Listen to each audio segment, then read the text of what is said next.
Shalom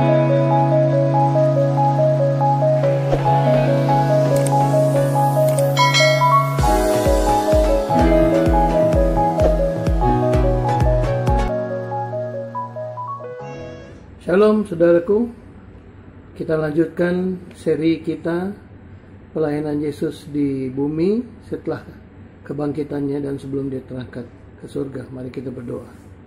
Kami bersyukur ada kesempatan bagi kami untuk mendengarkan dan menikmati firman-Mu. Ajar kami Roh Kudus dengan hikmat yang turun dari surga, sehingga kami boleh mengerti semua yang kami boleh terima hari ini. Di dalam nama Yesus kami berdoa. Amin. Saudara, hari ini kita bicara mengenai pengampunan. Matius 18 ayat 23. Sebab kerajaan surga seumpama seorang raja yang hendak mengadakan perhitungan dengan hamba-hambanya. Saudara, kita hidup sepenuhnya dalam belas kasihan dan pengampunan. Dan kita selalu lambat untuk mengampuni saudara-saudara kita. Perumpamaan ini menunjukkan betapa besarnya pemberontakan keluarga Allah di bumi dan betapa tidak pedulinya mereka akan sesama. Ada 3 hal yang ditegaskan dalam perumpamaan ini. Yang pertama, pengampunan Allah yang besar. Hutang dosa sedemikian besar sehingga kita tidak pernah akan sanggup untuk melunasinya. Dalam perumpamaan ini terlihat bahwa upah dosa adalah dijual sebagai budak. Adalah suatu kebodohan dari banyak orang yang berdosa, dengan mengira bahwa Allah tidak terganggu dengan kehidupan dosa manusia. Yang kedua, sifat kekerasan hamba-hamba terhadap saudara-saudaranya dengan tidak memperhitungkan belas kasihan Tuhan kepada mereka sendiri. Bukannya kita menganggap enteng kesalahan saudara kita, karena itu juga adalah dosa. Namun kita jangan membesar-besarkan kesalahan mereka atau bahkan memikirkan pembalasannya. Biarlah semua keluhan kita, baik kejahatan orang jahat dan kesusahan yang susah, dibawa kepada Tuhan. Yang ketiga, Tuhan itu marah akan kejahatan hambanya. Semakin besar dosa seseorang, juga memperbesar belas kasihan suatu pengampunan. Dan kelegaan yang kita peroleh dari pengampunan dari Tuhan juga harus melunakkan hati kita untuk mengampuni sesama kita. Kita tidak boleh mengira bahwa setelah Allah mengampuni manusia, Ia tetap memperhitungkan kesalahan mereka untuk menghukum mereka. Dalam kisah ini, orang yang diampuni tidak merasakan suatu anugerah khusus, sehingga ia tidak merasa harus mengampuni saudaranya. Kita tidak bisa sungguh-sungguh mengampuni jika pengampunan itu bukan dari hati. Itu pun tidak cukup. Kita malah harus menjaga kesejahteraan dan keselamatan orang-orang yang menyakiti kita.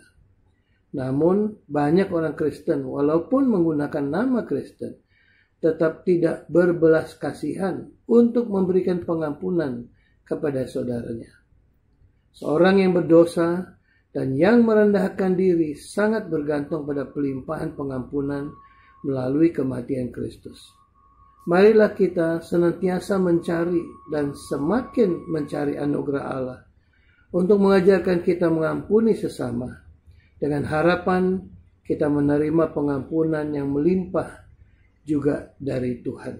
Mari kita berdoa. Terpujilah Engkau kekal Bapa di surga, dalam nama Yesus. Terima kasih untuk firman-Mu yang mengingatkan kami mengenai pengampunan. Sesungguhnya kami telah diampuni dan betapa jauhnya kesalahan kami Tuhan di hadapan-Mu. Demikian juga kami diberikan kekuatan. Kami mohon Tuhan supaya kami dapat juga mengampuni saudara-saudara kami dan semua sesama kami yang ada. Terima kasih Bapa untuk kesempatan. Terima kasih untuk kuasa pengampunan yang Kau berikan. Di dalam nama Yesus kami berdoa dan bersyukur. Haleluya. Amin. Di Tuhan, saudara, hari ini kita bicara mengenai iri hati. Dalam Matius 20 ayat 1 disebutkan, adapun kerajaan surga sama seperti seorang tuan rumah yang pagi-pagi benar keluar mencari pekerja-pekerja untuk kebun anggurnya. Kita tahu dalam kisah ini bahwa sang tuan rumah keluar untuk mencari pekerja beberapa kali dalam waktu yang berbeda, sehingga jam kerja bagi pekerja tersebut berbeda-beda. Namun mereka semua mendapat upah yang sama. Sewaktu dipertanyakan, tuan rumah tersebut mengatakan dalam Matius 20 ayat 15, "Tidakkah aku bebas mempergunakan milikku menurut kehendak hatiku? Atau iri hatikah engkau karena aku murah hati?"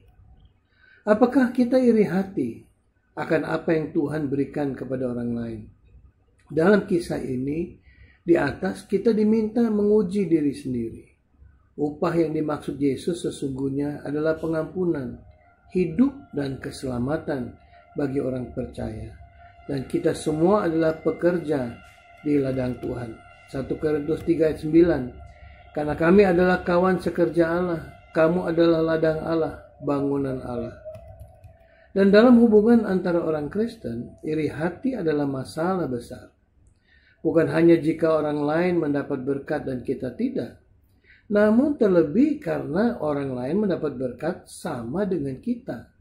Dan kita menilai bahwa mereka sebenarnya tidak berhak untuk itu. Kita cenderung menjadi iri hati dan marah akan apa yang orang lain dapat dari Tuhan. Sesungguhnya adalah hak penuh Tuhan untuk memberikan anugerah, belas kasihan dan pengampunannya sesuai kehendaknya.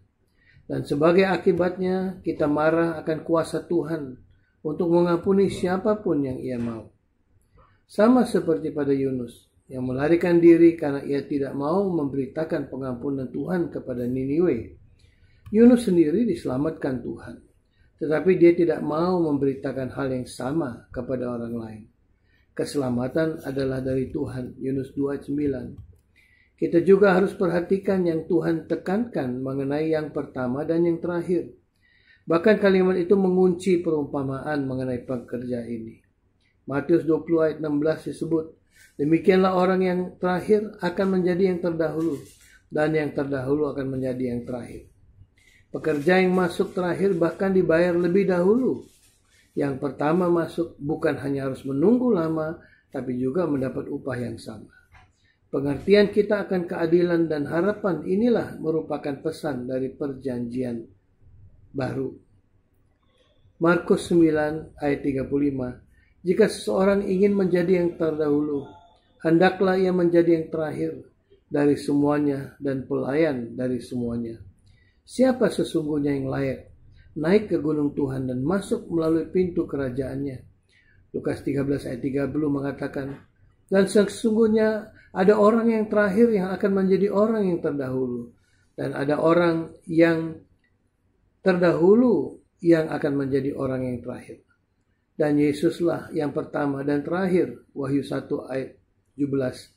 "Jangan takut, aku adalah yang awal dan yang akhir." Jadi kita tidak perlu takut karena di dalam yang awal dan yang akhir, yang terdahulu dan terkemudian akan dipersatukan dan dilepaskan beban serta menemukan rumah di dalam Tuhan. Saudaraku, kita semua adalah sama di mata Tuhan atas anugerahnya. Maka bersyukurlah atas semua yang Tuhan berikan. Marilah kita berdoa. Terpujilah Engkau kekal Bapa di surga. Kami bersyukur Tuhan untuk Tuhan yang memberikan kami pengertian mengenai harta yang terindah di dalam hidup kami yang Engkau samakan di antara sesama kami. Oleh karena itu tidak perlu kami iri hati, karena apa yang Tuhan berikan adalah yang adil dan Tuhan setia untuk menyatakannya bagi kami melalui firman dan Roh-Mu. Terima kasih Tuhan, berkati jemaat-Mu. Di dalam nama Yesus kami berdoa bersyukur, haleluya, amin. Tuhan Yesus memberkati kita semua, saudara. Shalom.